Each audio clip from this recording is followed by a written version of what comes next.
आ गए। नमस्कार सर। नमस्कार नमस्कार। बहुत अच्छा लग रहा है आपके सामने बैठकर। पूछो क्यों? क्यों, क्या कारण है? क्योंकि आप इंटरनेट पर छा चुके हो। कुछ ऐसे पॉलिटिशियंस हैं जो यूथ में बहुत ज़्यादा पॉपुलर है, आप उनमें से एक हो। तो थैंक यू सर, आप हमें थैंक टाइम यू दे रहे थैंक हो। You thank you. क्या आपको ये पता है कि आप इंटरनेट पर छा चुके हो? मुझे नहीं पता, ओके। क्योंकि मेरा लाइफ ही ऐसा रहा कि मैं क्या हो रहा है इसकी कभी चिंता भी नहीं करता और कभी ध्यान भी नहीं देता। जो करना है वो रोज सोचते रहता हूँ, वो करने की बात करते रहता हूँ। कर्मण्येवाधिकारस्ते मा फलेषु इतना बड़ा भी कदाचन। नहीं हूँ मैं, पर ये कॉमन लाइफ का मेरा एक थिंकिंग बन गया कि रोज क्या करना है, क्या प्रायोरिटी है, क्या एजेंडा है, कौन सी चीज़ है जो रुकी हुई है, कौन सी चीज़ को करना है, और करने के बाद उसके परिणाम क्या होते हैं इसका अध्ययन करना चाहिए वैसे मैंने, पर उसके तरफ ज़्यादा ध्यान नहीं है। और बेसिकली रिजल्ट्स के बारे में आप सोचते नहीं, नहीं नहीं। आप फोकस करते हो प्रोसेस पर। हाँ Okay. ये मेरा शायद नेगेटिव पॉइंट हो सकता है कि मैं ना रिजल्ट के बारे में सोचता हूँ, और किए हुए काम के रिजल्ट कितने अच्छे मिले ये मुझे पता नहीं होता, पर जो काम मुझे करना है उससे चिंतित रहता हूँ, और वो काम कैसे पूरा करना है इसके लिए पूरी ताकत लगाकर how to get it done. तो मैं जब मुंबई में था तो बाल ठाकरे जी ने मुझे एक्रिलिक पे लिखकर एक छोटा सा स्लोगन दिया था, उसमें लिखा था I like people who can get the things done. तो मैंने वो बात तब से याद रखी है, और आज वही है कि मैं जो सामने है, जो करना है, जो टारगेट्स है, वह हुक और क्रुक कैसे पूरे करूँ, यही मेरे मन की चिंता होती है। कभी कभी जो मैं करता हूँ इससे मुझे रिकग्निशन मिलता है, रिस्पेक्ट मिलता है, सपोर्ट मिलता है, पर शायद मेरी ये कमी होगी कि उसका मूल्यांकन, उसका ऑडिटिंग, उसका परीक्षण करने के मेरी पर्सनैलिटी में कोई ये नहीं है। आप डूअर हो, मतलब जो जो रिजल्ट्स होते हैं। आप ओपनिंग बैट्समैन हो। नहीं, मैं क्रिकेट खेलता था। आप क्रिकेट खेलते थे? क्या करते थे क्रिकेट में? स्कूल में मैं अच्छा क्रिकेटर था, पर मेरी आदत खराब थी, मैं हर बॉल पर ठोकने की कोशिश करता था, वही मेरा स्वभाव बाद में आगे हो गया। के क्रॉस बैट से खेलता था, कुछ भी खेलता था, पर आया कि ठोको, ये बस बॉल मारनी थी। आपको मालूम है क्रिकेट में कृष्णमाचारी श्रीकांत करके हाँ, क्रिकेटर ऑफ थे, कोर्स। तो वो मेरे बड़े फेवरेट थे। अच्छा। अभी मुझे मिलते तो मेरे को याद करता हूँ। वैसे संदीप पाटिल हाँ, मेरे हमारे समय में फारूक इंजीनियर थे, वो क्रॉस बैट से खेलते थे, अभी मुझे लंदन में मिले, अभी काफ़ी एज हो गया उनका। ओके। तो मुझे वो टेक्निकल क्रिकेट के बजाय आया कि बुत्ता लगाओ 4-6 लगाओ। सहवाग स्टाइल। हाँ, आपको याद होगा एक सलीम दुरानी करके हाँ, क्रिकेटर थे, हाँ। तो वो central zone versus Vidarbha match होती थी, वो राजस्थान से खेलते थे, हनुमंत सिंह। वो मैं मैच देखने के लिए जाता था, वो सलीम दुरानी 40-50 ही रन निकालते थे, पर जिधर से लोग आवाज देते थे उधर सिक्सर मारते थे। तो हम उनके ही फेवरेट थे कि भाई आया के मारो। अभी देखते हो आप क्रिकेट? अभी तो नहीं समय मिलता, टाइम ही नहीं मिलता। हाँ अब समय नहीं मिलता। Okay. पर वो मैं क्रिकेट का वैसे भी बहुत शौकीन हूँ। जब रेडियो पर कमेंट्री होती थी तो दिन भर सुनता था, अब टीवी शुरू हुआ तब से क्रिकेट देखना कम हो गया। क्या? मेरे एज के बहुत सारे लोगों को ऐसा लगता है कि 40 साल की उम्र के बाद रिटायरमेंट लेनी चाहिए, पर आप की जो उम्र है, आप view term use middle aged, आपका शायद सबसे हाई इंटेंसिटी वर्क फेज चल रहा है, करेक्ट? मतलब अब तक का जैसे लाइफ आगे बढ़ रही है, इंटेंसिटी ज्यादा बढ़ रही है। देखो, एक वो हिंदी पिक्चर में गाना था, मैं तो चला जिधर चले रास्ता, मुझे क्या पता कहाँ मेरी मंजिल, मैं तो चला जिधर चले रास्ता। एक्चुअली मेरे लाइफ में मेरी कहानी ऐसी है, पर एक बात है उसमें जो मेरी कमिटमेंट है, जो मेरा कन्विक्शन है, जो गरीब के प्रति, समाज के प्रति, वो मेरा कार्य, ये मेरा सीरियस एजेंडा होता है। Okay. और मैं हार्ट के ऑपरेशन मुफ्त करता हूँ, वाटर कंजर्वेशन में काम करता हूँ, सांस्कृतिक महोत्सव मनाता हूँ। हमारे यहाँ मराठी में खासदार, एमपी को सांसद को खासदार बोलते हैं, खासदार सांस्कृतिक महोत्सव 17 दिन करता हूँ, हर दिन 40-50 लोग आते हैं। फिर क्रीड़ा महोत्सव करता हूँ, 60,000 प्लेयर खेलते हैं। तो मैं अपने जो कार्य मैंने तय किए हुए रहते हैं जिससे मुझे खुशी मिलती है वो मैं करते रहता हूँ। और रात को 7-8 बजे रोज आके रोज क्या खाना तो आपको ताजुब होगा, मेरे पास चिंता का विषय अगर कोई एक ही होता है तो रात को 11 बजे 12 बजे मैं सोने के लिए जाता हूँ। तो मेरा शेफ को भी मैंने एक चार्ट बना के दिया, उसमें अलग अलग प्रकार के मेनू लिखे हुए हैं। वो बोलता है कल सुबह क्या करना है। तो मेरी चिंता और अध्ययन और प्लानिंग अगर यही होता है कि कल क्या खाना है। जिस प्यार के साथ आप खाने की बातें कर रहे हो, वो प्यार आपके इनर चाइल्ड से निकल के आ रहा है। दो इंसान जब बातें करते हैं एक दूसरे से, स्पेशली पॉडकास्ट पर, ये इंटरव्यू नहीं है सर, मैं आपका इंटरव्यू नहीं ले रहा हूँ। खाने के साथ हमारी पैशन है। ओके। मैं मजाक में कहता था कि वो लोकमान्य तिलक जी कहते थे ना, एक व्यक्ति ने अपने जीवन में कितने साल वो जिया है जी, उससे उसने कितना काम, कैसा काम किया, ये महत्वपूर्ण है। तो मजाक में कहते थे वो कितने साल जिया ये महत्वपूर्ण नहीं, उसने क्या क्या खाया है ये महत्वपूर्ण है। खाओ पियो आनंद से रहो। ओके। ये बेसिक स्वभाव होने के कारण मैं अभी भी, मेरे मित्र रात को आते हैं नागपुर, 10-11 बजे आते। परसों हम आइसक्रीम खाने गए, उसके एक दिन पहले पाव भाजी खाने गए, संतरे की मिठाई, संतरे की मिठाई, सब हम लोग रोज नए ना कुछ। तो हमको एक दिन जो रिपीट होता है दूसरे दिन नहीं चलता। Okay okay. आप बहुत खुश इंसान हो सर। हाँ बिल्कुल खुश हूँ, मुझे किसी की चिंता नहीं है। कोई अच्छा कहे उसकी चिंता नहीं, बुरा कहे उसकी चिंता नहीं, और मैं अपने हिसाब से अपना लाइफ जीता हूँ। पॉलिटिक्स में एंटर होने से खुशी बढ़ी है कि घटी है? जो सोचता नहीं उसकी खुशी बढ़ती है ना।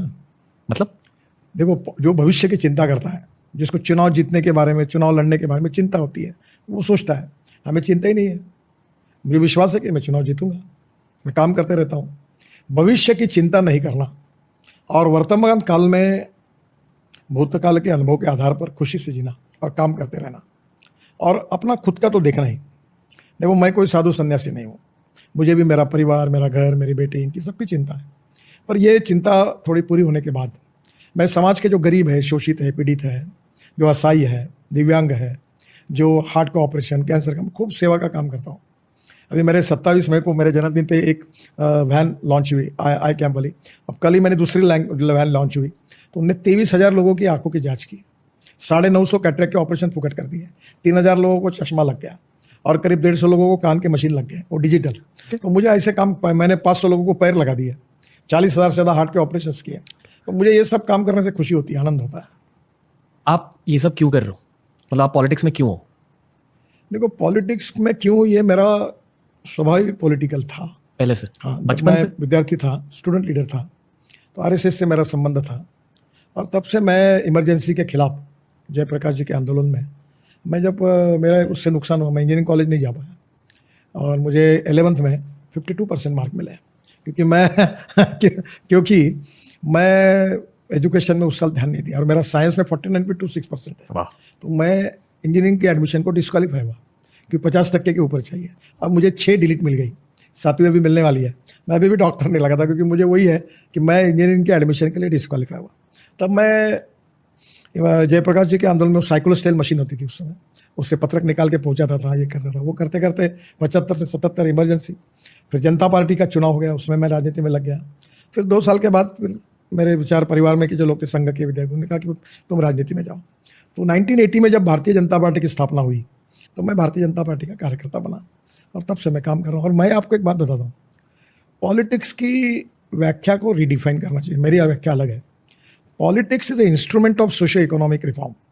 राजनीति यानी सत्ता कारण नहीं, पावर पॉलिटिक्स नहीं, एमएलए एमपी बनना या एम्बिशन रखना, मंत्री बनना, ये ऐसा मुझे पसंद नहीं। मेरे को अभी 45 साल से मैं बड़े बड़े पोजीशन पर हूँ। मेरे स्वागत के लिए कोई आता नहीं, मेरे गले में कोई हाथ डालता नहीं, एयरपोर्ट में कोई नहीं आता लेने के लिए। अब मैं Z+ में हूँ तो 40-50 पुलिस वाले आ जाते हैं। मैं वैसे जॉर्ज फर्नांडिस को अपना आइकॉन मानता हूँ। तो मैं मानता हूँ राजनीति में समाज कारण, राष्ट्र कारण और विकास कारण, politics is instrument of socio economic reform. तो सामाजिक काम, मैं वाटर कंजर्वेशन में काम करता हूँ, मैं ऑर्गेनिक फार्मिंग में काम करता हूँ, बायोफ्यूल में काम करता हूँ, हैंडलूम हैंडीक्राफ्ट्स में काम करता हूँ। तो मेरी अपनी पैशन है और मुझे चिंता भी नहीं है। पत्रकारों की चिंता नहीं, कौन लिखता और क्या नहीं लिखता, इसकी चिंता नहीं। जनता की मेरे ऊपर मेरी कमिटमेंट है, पर चिंता नहीं है। वोट देगा उसका वाला, नहीं देगा उसका वाला। ओके। जो मैंने पहले कहा कि आप इंटरनेट आइकॉन हो, लोग आपके बारे में ये सब चीज़ें जानते हैं। पता है क्यों? जितना भी इंफ्रास्ट्रक्चर डेवलपमेंट हुआ है पिछले 9 सालों में, हर कोई जब वो इंफ्रास्ट्रक्चर को देखता है 2 लोग को थैंक यू कहता है, मोदी जी और आपको। सब लोग ये जानते हैं कि जो भी इंफ्रास्ट्रक्चर डेवलपमेंट हम देख रहे हैं वो कहीं ना कहीं आपकी मिनिस्ट्री और हमारे जनरेशन का एक वर्ड है हसल। हसल जानते हो? मतलब मेहनत, कड़ी मेहनत, कंटिन्यूस मेहनत को हम हसल कहते हैं। मेरे मन में है। आप मुंबई से, इसलिए आपको बताता हूँ। मेरे पास 5 करोड़ थे, मैं मंत्री था और मुझे Mumbai Pune express highway, Worli Bandra sea link project, 55 flyovers मैंने बनाए थे। अब तो मैं अनुकूल स्थिति में, तो प्रतिकूल स्थिति थी। तब BOT मैंने लाया था, पैसे नहीं थे, मार्केट से पैसे लाने थे, तो वो मेरी परीक्षा थी। और वो सब प्रोजेक्ट सक्सेसफुली इंप्लीमेंट हुए और उसी के कारण मुझे नाम मिला। जी, मैं एक और चीज़ कहना चाहूँगा सर, सॉरी मैं अभी खुल के बात कर रहा हूँ एकदम, क्योंकि आपके साथ थोड़ा सा कंफर्टेबल फील हो रहा है। कांग्रेस के पॉलिटिशियंस भी आए, AAP के पॉलिटिशियंस भी आए शो पर, उन्होंने भी आपकी तारीफ करी है। आतिशी जी आई थी और मिलिंद देवरा आए थे, हर कोई आपकी तारीफ करता है। पॉलिटिकल कमेंटेटर्स आए हैं सारे साइड से, pro Modi commentators, anti Modi commentators, हर कोई आपकी तारीफ करता है। जब मैंने इस पॉडकास्ट के लिए रिसर्च करना स्टार्ट किया तब मैंने एंटी मोदी लोगों से भी बात करी, वो भी आपकी तारीफ कर रहे हैं। पर आपसे ये सवाल पूछना है सबको कि आपने ये परफॉर्मिंग पॉलिटिशियन का टर्म कैसे अपनाया? हर कोई आपको देखकर ये कहता है कि हाँ इनके रिजल्ट्स आए, तो एग्जैक्टली वो रिजल्ट को ब्रेक डाउन कीजिए, कैसे पाया? देखो, लोग जो कोई भी किसी भी फील्ड में होते हैं, जैसे आप इस प्रोफेशन में हैं जी, तो लोग प्लानिंग करते हैं, फिर वो इम्प्लीमेंट करते हैं, फिर सोचते हैं, फिर ये करो वो करो। मेरा पूरा लाइफ इनडिसिप्लिन है, अनऑर्गेनाइज है। मेरे नेचुरल स्वभाव में ऐसा है कि मेरे घर में 12 लोगों का डाइनिंग टेबल है। मेरी माँ के संस्कार है, जो भी आता है वो भोजन के समय, नाश्ते के बैठता है। मैं ये मानता हूँ कि human relationship is the biggest strength of politics, business and everything. तो मैं लोगों से रिश्ते अच्छे रखता हूँ। कोई आदमी के कारण वो डूबता होगा, मेरी बदनामी होगी तो भी हाथ पकड़ा तो पकड़ के रखता हूँ, चिंता नहीं, डरता नहीं किसी को। दूसरी बात जो इंपॉर्टेंट है, जो मुझे संस्कार मिले संघ में, विद्यार्थी परिषद में, तो मैं हमारा वसंतराव भागवत करके एक बीजेपी के संगठन मंत्री वडाला में रहते थे, चंचल स्मृति में। तो वो कहते थे कि एक बात याद रखो, जो कानूनी काम है वो अपने अपोजिशन वाला भी होगा, उसका भी होना चाहिए, और गलत काम अपने व्यक्ति का भी नहीं होना चाहिए। तो मेरे यहाँ जो भी लोग आते हैं मैं उनको अच्छा रिसीव करता हूँ, सुनता हूँ। जो काम होने लायक होता है वो तुरंत करने की कोशिश करता हूँ, जो नहीं होता है वो मैं उनको बोलता हूँ कि ये नहीं हो सकता। और मेरा ये स्वभाव, ये मेरा नेचुरल है, इसमें कैलकुलेटेड पॉलिटिशियन नहीं हूँ, नेचुरल स्वभाव है। और कभी कभी मैं ये भी बोलता हूँ कि ये काम मेरे रिस्क के बाहर है, इसमें नहीं होगा।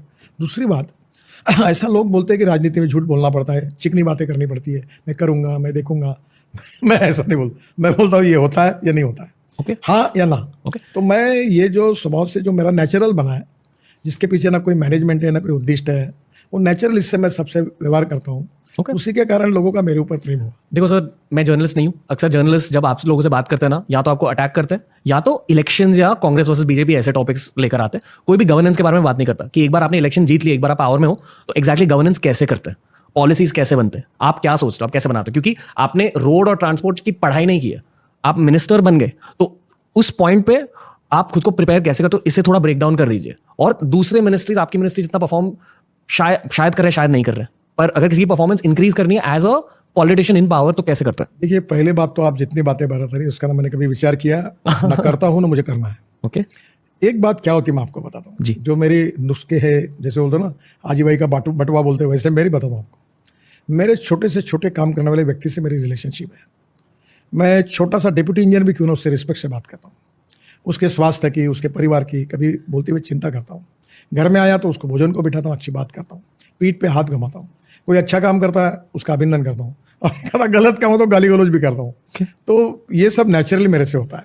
अब मैं आपको मैनेजमेंट का प्रिंसिपल बताता हूँ कि जो मेरे सक्सेस का राज है, ना मैं विद्वान हूँ, ना टेक्निकली स्ट्रांग, ना मैं इंजीनियर हूँ। पहली बात तो ऐसी है कि मैं बोलता हूँ कि सबने मिलकर काम करने की एक मैनेजमेंट होती है। जैसे ए नाम के व्यक्ति ने ए स्क्वायर काम किया, बी नाम के व्यक्ति ने बी स्क्वायर काम किया, तो total work is A square plus B square. A and B comes together, things together and works together. A plus B bracket में स्क्वायर, इसका जवाब आता है A square plus B square plus twice A B. तो twice A B एक collective team spirits है। मैं मंत्री हूँ, मैं अपने अहंकार में रहूंगा, मैं ऐसा हूँ, मैं वैसा हूँ, मेरे को प्रोटोकॉल, इससे कुछ नहीं होता। Respect should not be demanded, it should be commanded. मैं प्रेम से बात करता हूँ, लोगों को साथ में लाता हूँ। एक आधे को डांटना है तो अकेले में बुला के डांटता हूँ, तारीफ करनी है तो लोगों में करता हूँ, distribution of work, division of work करता हूँ। हर कार्यकर्ताओं के लिए उचित व्यक्ति और उचित व्यक्ति के लिए उचित काम, इसको सोचता हूँ। तो ये छोटी छोटी बातों को, जो एक ह्यूमन टेक्नोलॉजी है, उसके आधार पर मुझे जो संघ, विद्यार्थी परिषद और भारतीय जनता पार्टी में जो ट्रेनिंग मिला, मैं पार्टी का अध्यक्ष रहा हूँ, तो मेरा जो स्वभाव बना और ये जो मासेस का शास्त्र है, उसके आधार पर मैं समझ गया कि लोगों को प्रेम चाहिए, विश्वास चाहिए, सहकार्य, सौहार्द, सहिष्णुता, समन्वय, ये सब आवश्यक है। और ये कोई बहुत बड़ी मैनेजमेंट के प्रिंसिपल नहीं है, सिंपल बात है। अगर मैं खाना खा रहा हूँ और मैं बोल चलो आप भी खाएंगे क्या मेरे साथ, इससे कोई बड़ी बात नहीं होती। पर इससे उस व्यक्ति को मैं पूछता हूँ, साथ में लेकर बैठता हूँ, इसको फीलिंग ये बड़ा उसके मन में रहता है ये बड़ा मंत्री है, मुझे साथ में लेकर बैठे। ये जो छोटी छोटी बातें मेरे जीवन में मेरी माँ ने सिखाई, मैं जिस संस्थाओं में पला, विद्यार्थी परिषद, संघ, वहाँ सीखने के लिए मिली, उसका उपयोग मैंने कारपोरेट और ये बिजनेस वर्ल्ड या एडमिनिस्ट्रेटिव, जिसको आप मॉडर्न मैनेजमेंट कंसेप्ट कहेंगे, उसमें उन्हीं गुणों का, उन्हीं स्वभाव का उपयोग हुआ। वो कैलकुलेशन से नहीं हुआ, नेचुरली हुआ, उसका मुझे बेनिफिट मिला। मतलब लोगों के दिलों को जानना और लोगों को मैनेज कैसे करते हैं वो जानना। ये जानना है, अध्ययन होता है। मैंने पहले बताया कि मैं समझना। पूरी तरह इनडिसिप्लिन हूँ, अनऑर्गेनाइज हूँ, कैलकुलेटेड नहीं हूँ, प्लानिंग करता नहीं हूँ और बेफिक्र हूँ। मुझे कौन अच्छा कहता है उसको भी चिंता नहीं, मेरे को बुरा कहता है उसकी भी नहीं चिंता। मैं अपनी बात करते रहूँगा। मैं चुनाव से चुन के आया हूँ पार्लियामेंट, मेरी ये ताकत है। मैं लोगों में कहता हूँ कि तुमको अच्छा लगा तो मुझे वोट देना, नहीं देना तो मत देना, मैं ये करूँगा, ये मैं नहीं करूँगा। तो ये मेरे स्वभाव में है। ये कोई लोग मुझे बोलते हैं कि ऐसा नहीं बोलना चाहिए,